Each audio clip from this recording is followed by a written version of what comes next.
what is happening immediately after um,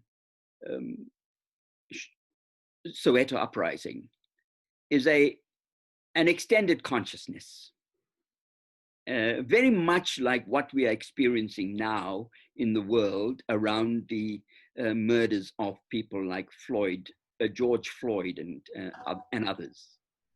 There is a new urgency that grips the thinking. And in these circumstances, the artist always stands quite strongly as a visionary. And so the artist comes together, knowing that there was an offer for a theater. And so Gibson Kente wanted to call that theater, if it was to be built, the Gibson Kente Theater. And many of us reacted against it, because Gib Kente, although he was a very popular and well-loved person, he was a populist in the theater, and he wasn't carrying the true message of Black theater. Still there has to be some scholarship in this, because in the years later, he even actually goes to the police and says to them, "Listen, I want to do this play. Can I get your permission to do it?" To avoid the idea of being disallowed from doing it, or being banned or whatever. So he became quite reactionary. So he was one of the guys that was brought into the discussions. There were many discussions that we had, many meetings, and lots of Black voices came together. All the Black artists from all the different organizations, wonderful people coming together and brainstorming the idea of a new organization. Unfortunately, much of the thinking at that time was influenced by Dorkey House and what Dorkey House stood for and where it came from. As I alluded to right in my first conversation, the Dorkey House was set up by liberals, as indeed the so-called Bantu Men's Social Center, which was behind it, was set up by the missionaries. So 76 had heralded a new moment in Black thinking, that it was time for us to stand up and be counted on our own. And my thinking, which I was trying to push all along, was now gaining traction. And so the conversation started, I think, from about 77. There were a couple of exhibitions that we were involved in. I was at this time working in the townships, even while I was at the Market Theatre. So I had a project at Dube in Soweto. I had a project in Kliptown and in Kliptown and in Eldorado Park, and a third one in Lens. Do you remember what those projects were called? Sorry? I beg your pardon? Do you remember what those projects were called? It was my project. Okay. I was running a project in those three places. I always felt that it was important for me to return to my communities and work amongst my communities, because they were in greater need than anything I was doing at the Market Theatre at that time. So I was doing projects, firstly, concentrated its concern on the participants. Who are you? What are you? Where are you? What is your history? Do you understand why you are in this kind of situation? And so we created works of consciousness. I think the project in Kliptown was called El Dorado, or Where the Gold Has Gone Black. Yeah. And it was an attempt to say that blackness was more valuable than gold. So forget about the El Dorado of the mining corporations and look at yourself as Black people. We did an interesting project in Soweto that explored the 76 and the struggles that we were engaged in. There were wonderful people that were part of what we were doing at that time. You know, activists in Soweto who would drive us here and there and everywhere. But I continued to work on my own doing the projects in these places outside of Soweto. In Lens, we went to, I think it was Jiswa Center. And we did a project there looking at Lens and the fact that it was called Lenasia. Yeah, and that it took its name Lens from the military camp next to it. And we started to ask questions about why the military camp and what is the meaning of Lenasia being there. Another element of control and choking and gasping for breath. Yeah. And June 76 had told us that if you stand up, you might be able to breathe on your own and you won't be choked. So that was the clarion call that took us into these discussions for the establishment of FUBA. But I just wanted to say, you know, some of you would, you have there, can you remember a favorite moment? And perhaps I should just mention this. In these early meetings, many of the people that were there were much older than I was. I was perhaps the youngest professional working in the arts at that point in these meetings. So the older generation, including Sipho and all of them, when they come together, we would start with a very reverent moment of saying a prayer. And I remember being led by Gibson Kente, you know, saying a prayer before and saying a prayer afterwards. And, you know, it was something very new to me as a person of the theater. But I started to understand the depth of the feeling of deprivation and oppression that we had to come together and say a prayer to hold us together, to find solidarity and unity so that we can achieve something. But I think we spent a year like that, debating and so on. And during that time, I did quite a lot of work with the Alternate Theatre Company. And we were about to start the FUBA, but they didn't have the money or they didn't have the staff. And I was going on a tour of the country with the Blood Knot. And when I was in Cape Town, I got a call from, I think it was Sipho. And he said to me, listen, there is a opportunity for us to do 2 plays by Zeksim Da. And this could be the launch moment for FUBA.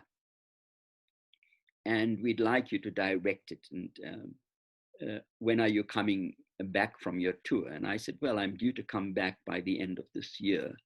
That was 1978.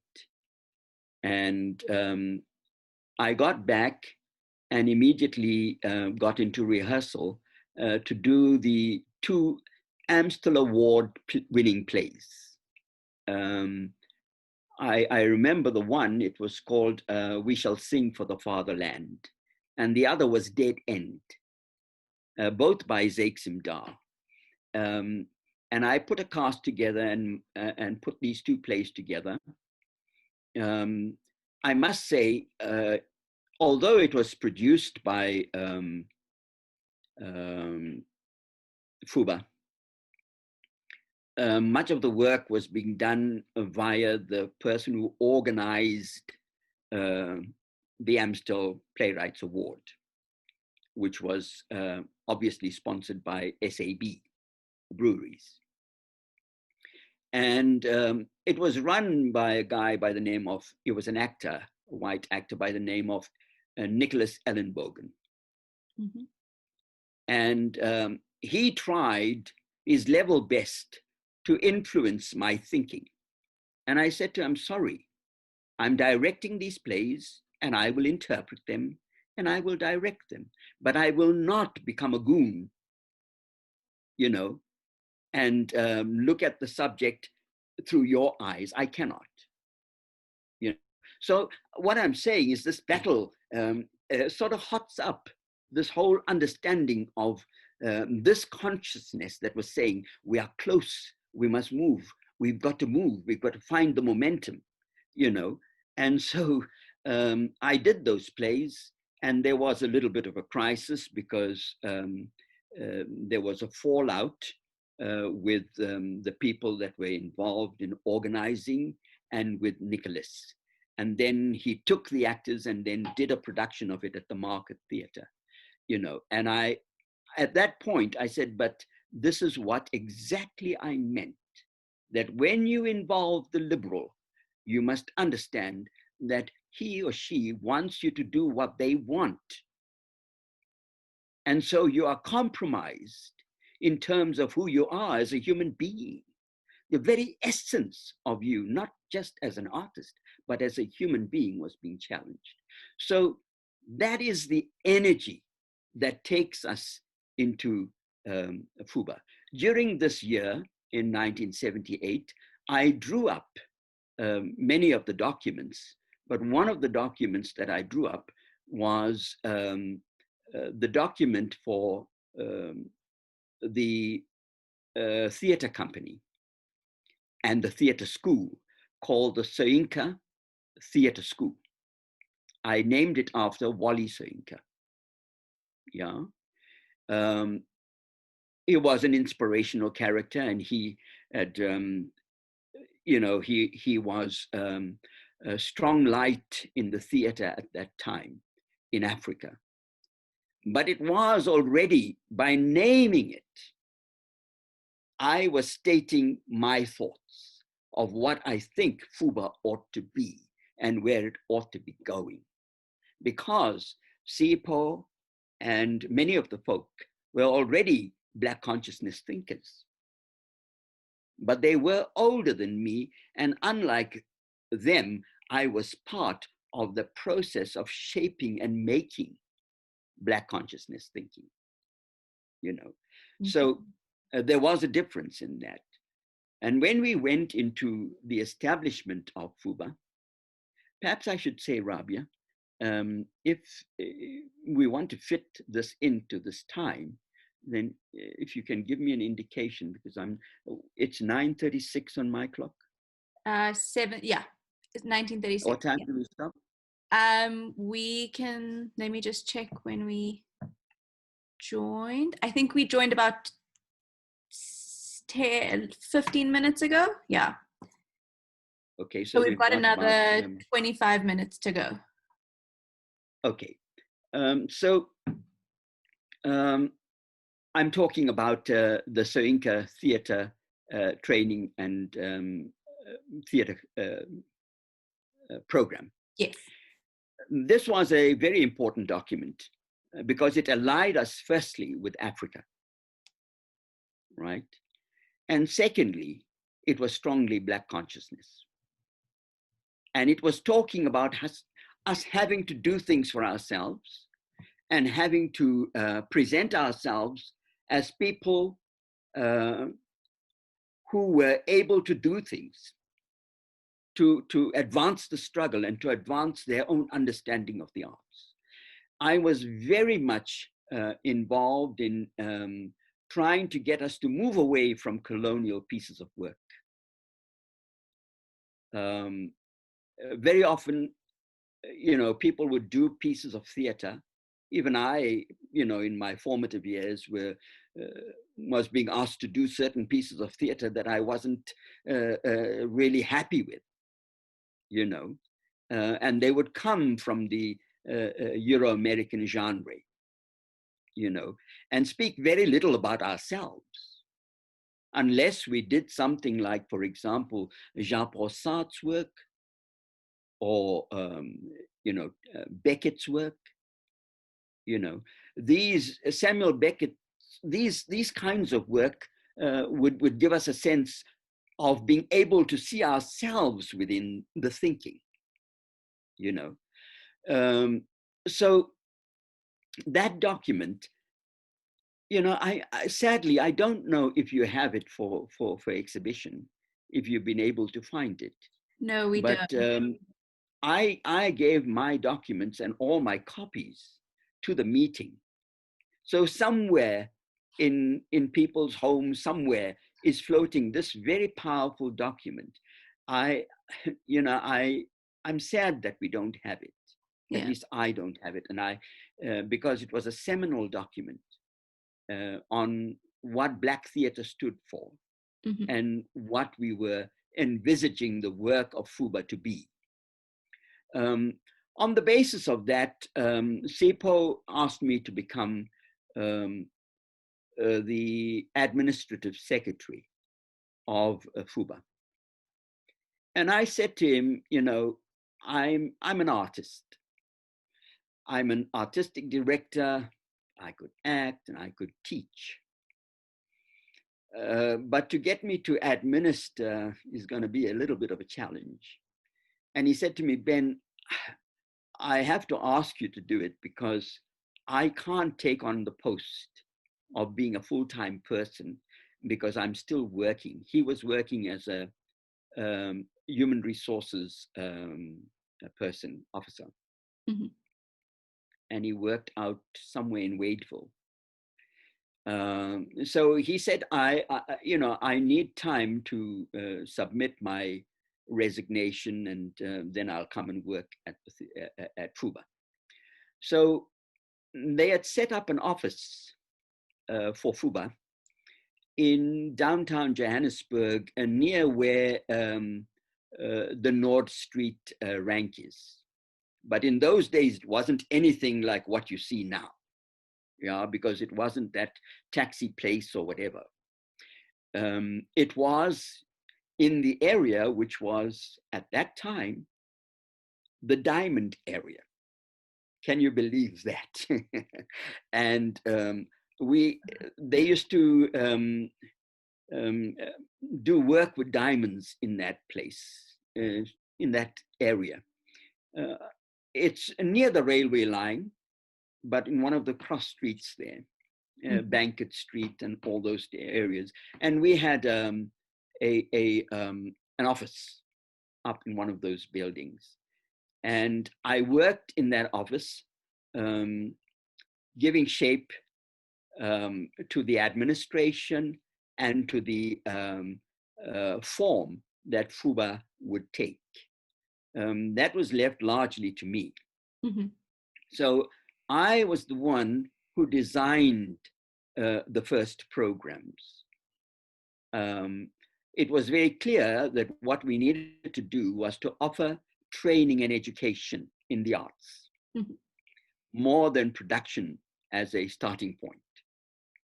Because Sipho recognized the strength of my thinking and my own training and education in the arts. Mm-hmm. And he was really taken up with the document that I had put together, because he said that gives us strength and spirit and so on. And so I put together the performing arts department as the initial thing. I set up a little, all on paper at this point.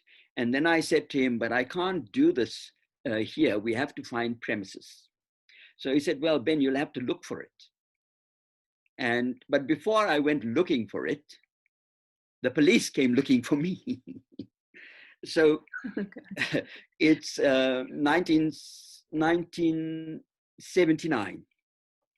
We had just started FUBA. Mm-hmm. And lo and behold, I'm visited by two members of the security police at the FUBA office. Sure. And I'm working with my secretary, a wonderful lady. I have a vision of her, but I can't just recall a name offhand. Mm-hmm. She was by no means insignificant. She was a wonderful person. I met her once subsequently, many years ago. But other than that, her forte was secretarial work. And when they came in that day, they knocked on the door and they said, "Are you so-and-so?" And I said, "Yes." And they said, we're coming to take you to John Foster Square. Sure. And so she had a desk to the right of me. And she was facing the wall on the opposite side, and I was facing the door, sitting where I am now. And I used to wear a string of beads. I always like this, but these were made of tamarind seeds, made locally. And I always had that, and I took it off, and I gave it to her, and I said, "Keep this, because I know now I had the experience of not only interpreting, but I have been already detained a couple of times and had interrogations and so on. So when I gave her that, I knew I was going to go to the 10th floor, where Timol had been killed. So I gave her that, and I said, if I don't come back, get in touch with my wife. And I left. And these two guys never said a word. They whistled all the way, driving me through the streets of Johannesburg and taking me to John Foster Square. And when I get there, I'm going underground and taken to a lift. And rightly so, I go right up to the 10th floor. Well, I went to the 10th floor. And I was put in a room and left there for almost an hour or so, maybe, about that, until Sons, I forget his first name, but he was the guy that was keeping his eye outside my home in Fordsburg, the guy with the black Valiant. And I knew that he was keeping his eye on me because he was watching who was coming in and who was going out. We were living in difficult times in those days. And there would be a knock on the door, and we would be asked to apply the movement of some youngsters who are going abroad, going into exile. So we opened our doors as safe houses, and I know even while I was at the market, I had a young man that had come through to me, and I was in performance, and he knocked on my dressing room door and said, "I'm going." And he was smoking like that, very young guy. He was the son of Fats Bukhalani and Feziwe Bukhalani, his wife. And he said to me, "Can you help me with some money?" So I gave him some money. And then within a short space of time, we learned that he was killed in the Matola raid when the South Africans moved. You see, that kind of history, that kind of lived experience, you cannot wipe it away. You cannot be expected to sit in a space and not think about that. These are human beings that were part of my life, you know. So I had a long 3-hour grilling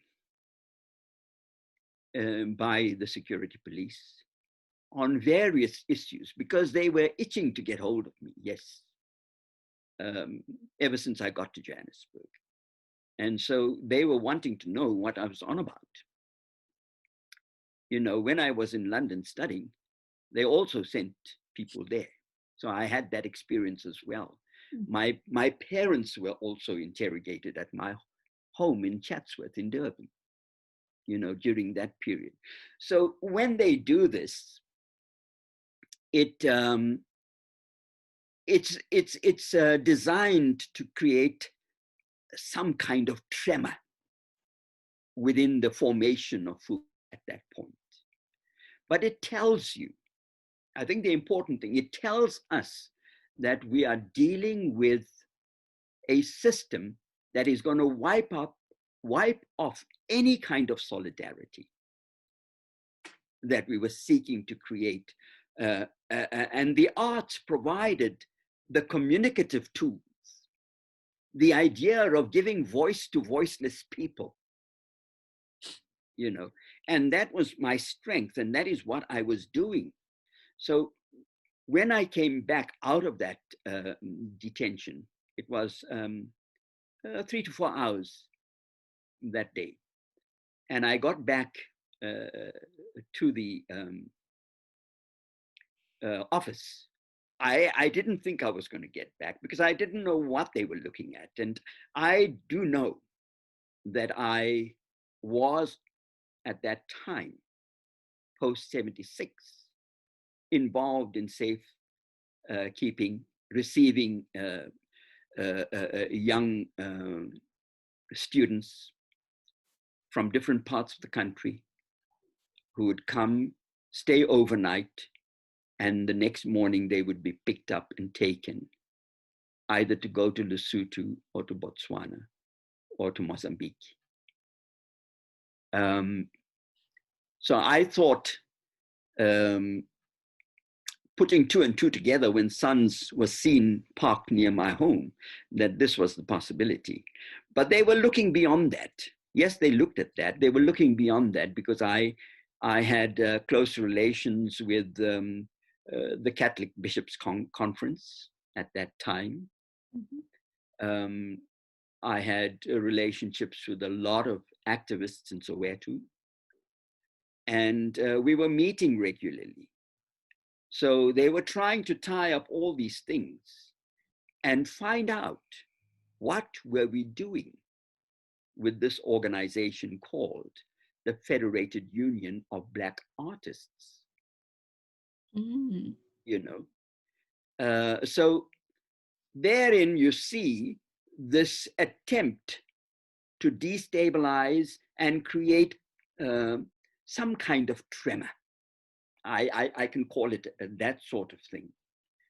And I got back and I spoke to Sipho, and Sipho was also detained a week or two before me, but not at John Foster. He was detained in the East Rand.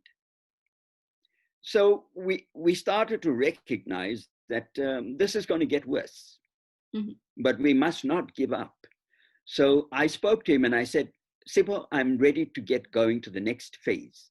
And that is to actually set up a space where we can give life to FUBA. And it was my task to then find a place. And I found the building opposite the Market Theatre. It's a building that's, I think, currently occupied by the NAC, the National Arts Council. But that building was a building I found. It was run by the one of these associations that were involved with the abattoir, which was on the side where you find brick fields, those buildings there. That area was the abattoir.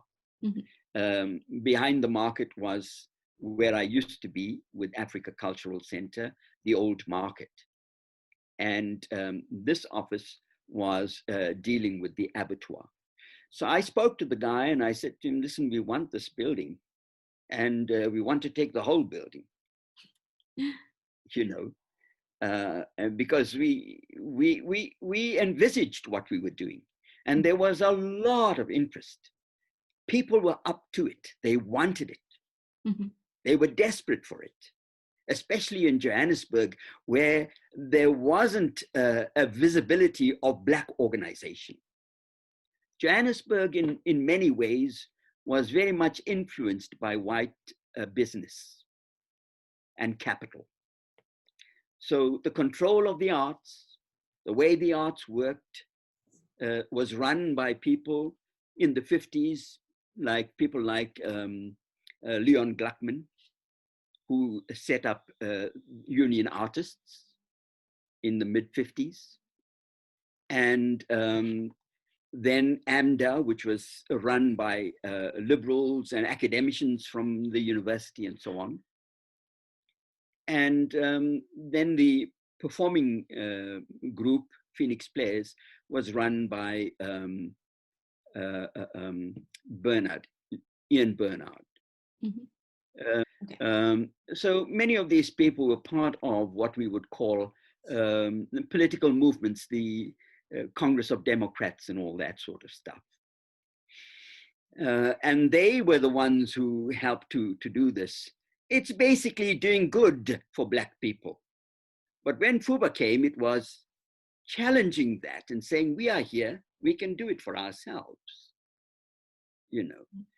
And I then started to set up the project at the building in Newtown. And I set up the administrative office with, of course, the guidance of Sepamla. Sipho and I had a good relationship. And him being a writer, and not only a writer, he was editor of Classic, New Classic, and also of Sketch magazine, arts magazine. And he used to, he engaged my wife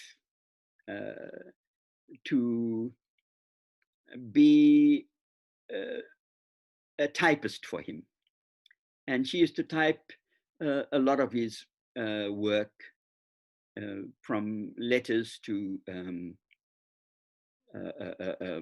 critical, creative stuff that he was doing. So he used to come to my home quite regularly and meet with my wife over that. So we had a good relationship, and we were able to set up the organizing structures, the executive committees, the financial base of the organization in terms of its accountability and its accounting facilities. All those kinds of things, who was the auditor and that sort of, all those structural things we put together and shaped the organization so that it can start to move. By then, Sipho had joined me at the new building. No. Yeah. Where in the last building used to only come in the night at night, you know, but now at the old office, it was just a single office, mm-hmm. You know. Now we had a full facility, and I was able to shape that facility, creating the Department of Performing Arts with theater, and I created a little theater, a little space, a studio space, where we could rehearse and where we could have our different classes. Mm-hmm. And then I had adjoining to that a dance studio, which was, you know, narrow, but we broke some of the walls in between so that we could have a longer space, a bigger space. Mm-hmm. So we had a dance studio there. And we had a couple of other things, you know, visual arts spaces. Visual arts was something that we started with. and we had Ben Chucha and Mabaso, Dumasani Mabaso, as the artists who worked with us. These were wonderful, wonderful young men who worked with me. And we, of course, then started the music section, and we had several rooms for music training. Mm-hmm. Now, many of, Sipho's experience comes from his days at Dorke House at AMDA. Mm-hmm. So he was able to pull a lot of those kinds of things together. Mm-hmm. And we ran quite a tight outfit. Many seminars in playwriting, in theater, acting classes. We had students coming in big numbers for all the schedules of work that we were doing. Mm-hmm. And we had some of our best artists coming in to help, people like Durant Sislali. I need to talk about Durant, because Durant was one of our top watercolor artists. And he was able to come and teach. Similarly, in all the areas of music and so on, we had some of the people that used to be at Dorke House coming to work with us. Mm-hmm. Because, as I said, it was a moment where people were feeling that this is what we were doing for ourselves. And it was a powerful kind of experience, working and getting the whole movement of it happening. And of course, it laid a lot of pressure on me, and because I was the one that was there most of the time. Mm-hmm. And Sipho was more into, the administration, the organizing of funding, and so on. And the person who would convene the meetings. Mm-hmm. And there used to be many meetings. I mean, in the run-up to FUBA, we used to have marathon meetings. I used to sit at DOCC in Soweto for 7 hours at a time. Sure. You believe or not, it was true. We used to sit for whole days of meeting, debating issues, coming up with ideas, and so on. It was a fevered time, mm-hmm. But, all things said, we had good things going. I had James Mtoba working with me. James Mtoba used to be with Workshop 71, and he came in to work with us. I had to look for people who would run certain of the programs, classes. So in this situation where we were running it as Black people, I didn't have the hassle of bringing in certain of the folk that Sipho would suggest to me. And I was able to bring some of these guys from Wits University and from other projects. I mean, I brought Robin Orlin into the dance teaching arena at FUBA. I brought Sylvia Glasser there. She didn't grow on her own, as she tries to create the impression of. Yeah, she was doing her things out there. Mm-hmm. Yeah, in the white communities. I went and brought these people. Adele Blank, for example. These are people I brought to FUBA, yeah, that I had met and heard of and researched. And I brought them to run these programs. And what happened is that as the tension started to grow, you would find that Sipho was relying more on those thinkers. Yeah. So they'd come in and they'd try to influence the thinking of the organization. And I was opposed to that. And that was the basis of of the crisis that was emerging in between Sipho and myself. And because the debate, as I said in Johannesburg, was, can you do anything without white money?